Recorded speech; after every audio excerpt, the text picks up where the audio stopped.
नमस्कार दोस्तों। 21 जनवरी 2026 का current affair SSC, Delhi police, railway, BPSC सभी परीक्षाओं के लिए महत्वपूर्ण है और इसमें दिए गए सभी प्रश्न एमसीक्यू हैं और इम्पोर्टेंट हैं। तो चलिए वीडियो को शुरू करते हैं। पहला, त्रिपुरा, मणिपुर और मेघालय इन तीनों राज्यों की स्थापना दिवस कब मनाया जाएगा? तो ऑप्शन ए सही उत्तर होगा 21 जनवरी 2026 को त्रिपुरा, मणिपुर, मेघालय तीनों राज्य की स्थापना दिवस के रूप में मनाया जाएगा। इनके बारे में देखिए, जानते हैं। तिथि 21 जनवरी 2026 को मनाया जाएगा और कारण यह है कि 1972 ईस्वी में इन राज्यों का पूर्ण राज्य का दर्जा दिया गया था। ऐतिहासिक संदर्भ की बात किया जाए तो मणिपुर और त्रिपुरा पहले ये रियासत थे, जैसे बंगाल रियासत था, उसी प्रकार मणिपुर और त्रिपुरा पहले रियासतें थीं, जबकि मेघालय को असम से अलग होकर बना है मेघालय राज्य। और ये तीनों मणिपुर, त्रिपुरा, मेघालय राज्यों का 54वां वर्षगांठ मनाया जाएगा 21 जनवरी 2026 को। अगला है, भारतीय रेलवे द्वारा सर्वोच्च सम्मान से सम्मानित किन्हें किया गया है? तो ऑप्शन बी सही उत्तर होगा चंदना सिन्हा को। ये देखिए, ये हैं आपके, देख सकते हैं चंद्रा सिन्हा, यही हैं जो फोटो में दिख रहे हैं। इन्हें मिला है आपका रेलवे द्वारा सर्वोच्च सम्मान। किस चीज़ के लिए, तो आगे जानते हैं। देखिए, रेल मंत्रालय ने रेलवे सुरक्षा बल, जिसको आरपीएफ बोलते हैं, कि इंस्पेक्टर चंदना सिन्हा को उनके उत्कृष्ट सेवा के लिए भारतीय रेलवे के सर्वोच्च सम्मान तो कौन सा है? तो अति वशिष्ठ रेल सेवा पुरस्कार से सम्मानित किया गया है। याद रखिएगा, भारतीय रेलवे का सर्वोच्च सम्मान है अति विशिष्ट रेल सेवा पुरस्कार। इसी पुरस्कार से चंदना सिन्हा को सम्मानित किया गया है रेलवे के द्वारा। वर्ष 2024 के दौरान उन्होंने रेलवे स्टेशनों और ट्रेनों में संकट में फंसे और भटके हुए 152 यानी लमसम 152 से अधिक बच्चों को सुरक्षित रेस्क्यू किया था, यानी उन्हें बचाया था। अगला, भारतीय सेना द्वारा पहली महत्वपूर्ण कार्यात्मक क्वांटम लैब कहाँ स्थापित किया गई है? तो आपका सही उत्तर होगा ऑप्शन सी, महू, मध्य प्रदेश में। मध्य प्रदेश के महू में भारतीय सेना द्वारा पहली पूरी तरह कार्यात्मक क्वांटम लैब स्थापित किया गया है। और यह प्रश्न बहुत महत्वपूर्ण है, करंट अफेयर के टॉपिक से याद रखिएगा, चाहे एसएससी का एग्ज़ाम हो या रेलवे का एग्ज़ाम, सबके लिए यह प्रश्न महत्वपूर्ण है। इसी में देख लेते हैं, राष्ट्रीय सुरक्षा परिषद सचिवालय, जिसको NSCS कहते हैं, के सहयोग से सेना ने military college of telecommunication engineering Mhow, Madhya Pradesh में MCTE में क्वांटम लैब की स्थापना की है। MCTE का फुल फॉर्म होगा military college of telecommunication engineering, ताकि इस प्रमुख विकासशील क्षेत्र में अनुसंधान और प्रशिक्षण का नेतृत्व किया जा सके। ये पॉइंट याद रखिएगा। किसके सहायता से? तो राष्ट्रीय सुरक्षा परिषद सचिवालय के सहयोग से, यानी उनका भी सहयोग रहा इंडियन आर्मी के साथ।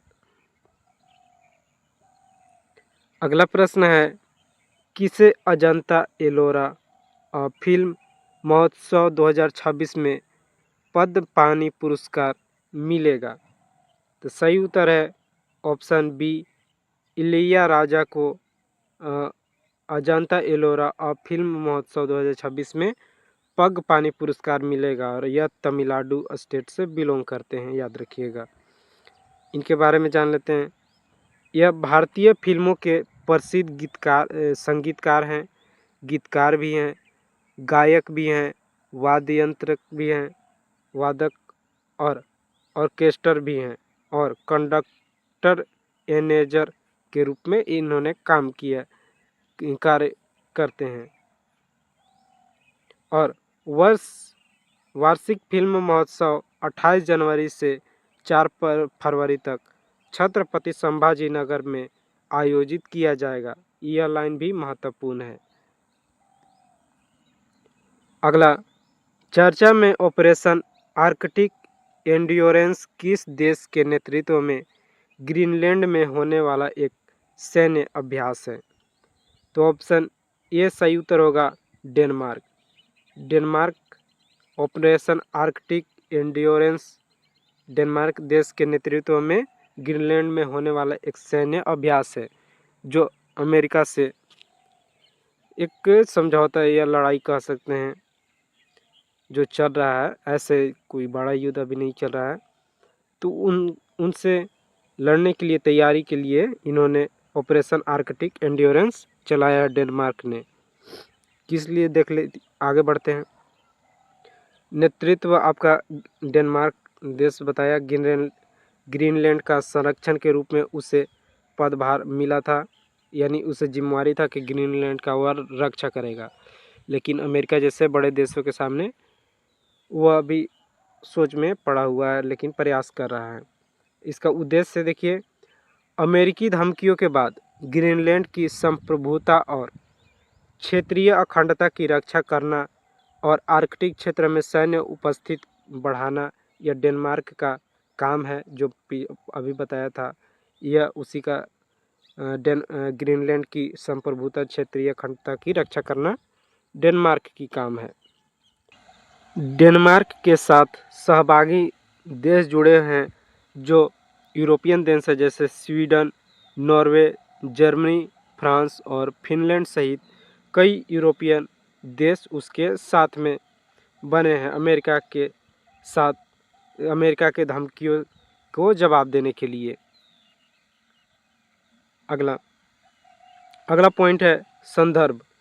तो अमेरिकी राष्ट्रपति ट्रंप ने ग्रीनलैंड को अमेरिका से मिलाने की बयानबाजी के बाद तनाव बढ़ा। इसी के वजह से यह अभ्यास शुरू हुआ है।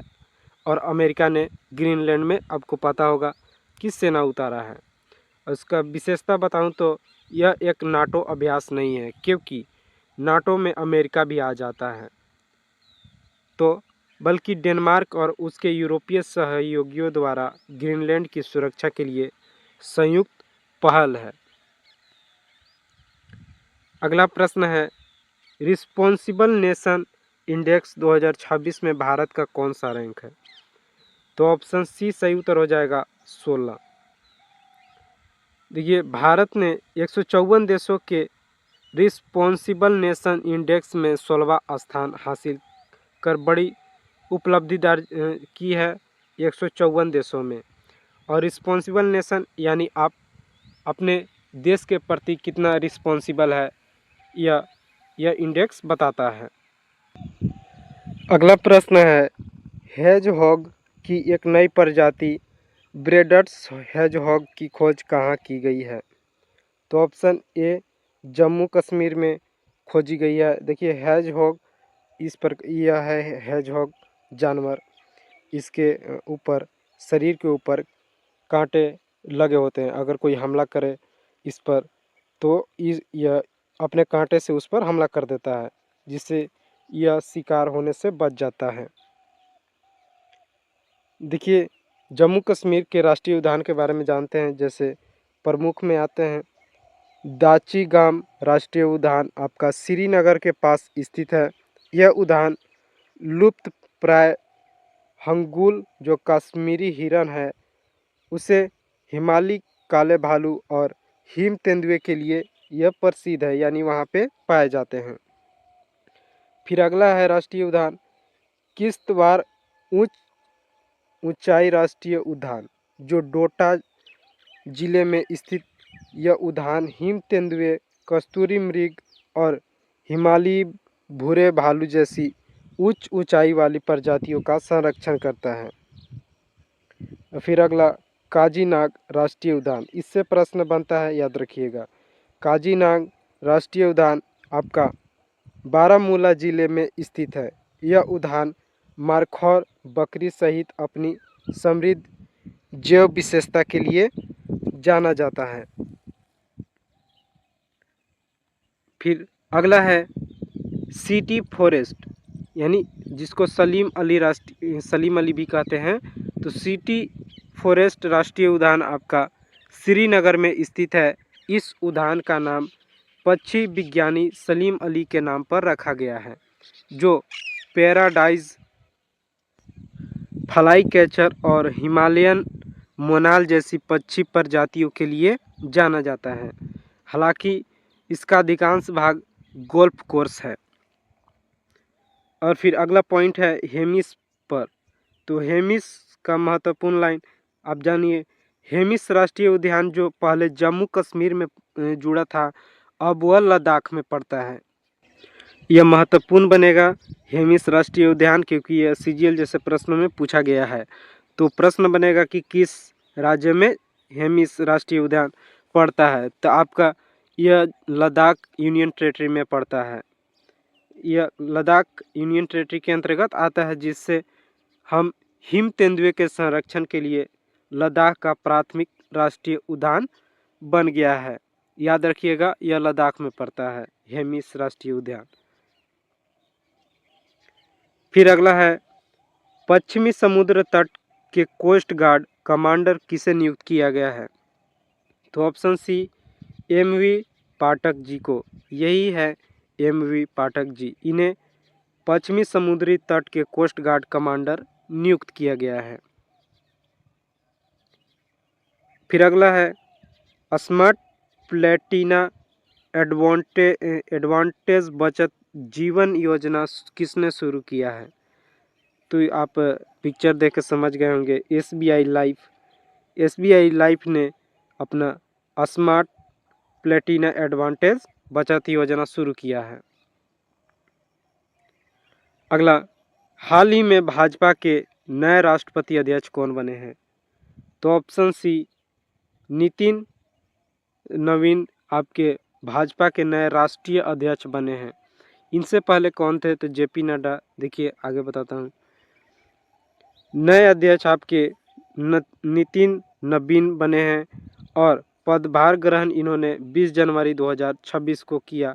मोदी जी भी सभी भाजपा कार्यकर्ता उपस्थित हैं। ये नितिन नवीन हैं। और इनसे पहले जो राष्ट्रीय अध्यक्ष थे भाजपा के, वह ये नितिन गडकरी जी थे, जेपी नड्डा जी थे। जेपी नड्डा जी थे, जिनका कार्यकाल 2020 से 26 तक था। इन्होंने नितिन नवीन को कार्यभार सौंप दिया। और मौके पर कौन कौन से थे। तो देखिए, प्रधानमंत्री नरेंद्र मोदी जी थे और अन्य बीजेपी के बड़े नेता थे। तो आज का करंट अफेयर यहीं समाप्त होता है। टोटल आपके जितने प्रश्न थे बहुत ही महत्वपूर्ण प्रश्न थे। आने वाले कॉम्पिटिटिव एग्जाम के लिए आपको बेस्ट ऑफ लक। धन्यवाद।